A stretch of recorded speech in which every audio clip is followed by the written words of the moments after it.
নমস্কার, আপনারা দেখছেন এডুকেশন মাইন্ডসেট। আচ্ছা, যখনই আমরা শিক্ষার কথা বলি, তখন প্রথম কি জিনিস আমাদের মাথায় আসে? স্কুল, ইউনিফর্ম, বই, খাতা, ব্যাগ, তাই না?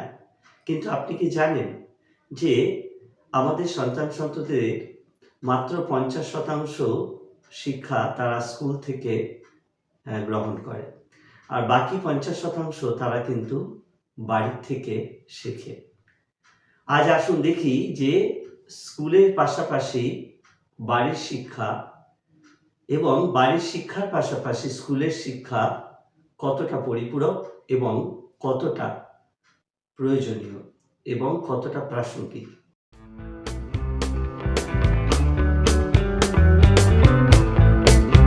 স্কুল শেখায় সামাজিকতা, অর্থাৎ সামাজিকীকরণ হয়।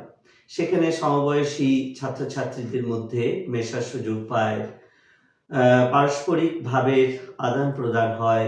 অনেক ছাত্রছাত্রী বিভিন্ন আর্থসামাজিক অবস্থার থেকে আসে এবং তাদের ভাবনাগুলিও আলাদা আলাদা হয়।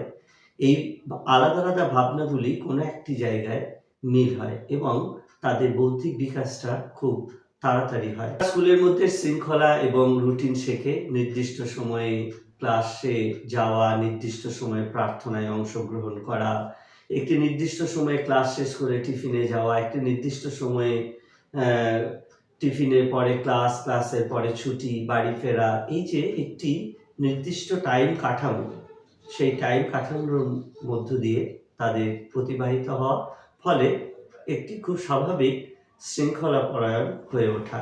টাইম ম্যানেজমেন্ট কিন্তু স্কুল থেকেই তারা অনেকটা শিখে যায়। এবার আসি বাড়ির ব্যাপারে। বাড়িতে কিন্তু নৈতিক শিক্ষাটা খুব গুরুত্বপূর্ণ।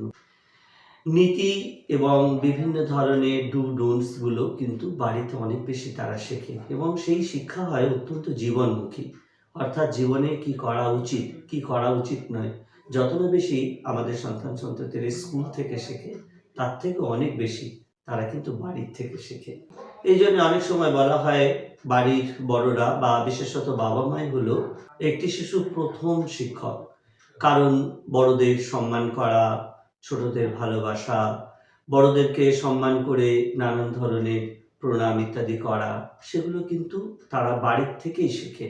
ব্যক্তিগত যত্ন কিন্তু একটি স্কুলে ততটা আমাদের সন্তান-সন্ততিরা পায় না। তার কারণ হচ্ছে একটি ক্লাসে ৪০-৫০ জন ছাত্র, একজন শিক্ষকের পক্ষে তাদেরকে পার্সোনালাইজ অ্যাটেনশন দেওয়া সম্ভব হয় না। কিন্তু যেটা বাড়িতে খুব সহজে বাবা মা বা বাড়ির বড়রা খুব সহজে তাকে ব্যক্তিগতভাবে অত্যন্ত যত্ন করতে পারে, যেটা কিন্তু স্কুলে সম্ভব হয় না।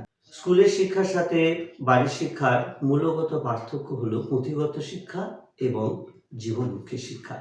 স্কুল বাচ্চাকে শেখায় কি শিখতে হবে, আর বাড়ি শেখায় কিভাবে জীবনে চলতে হবে।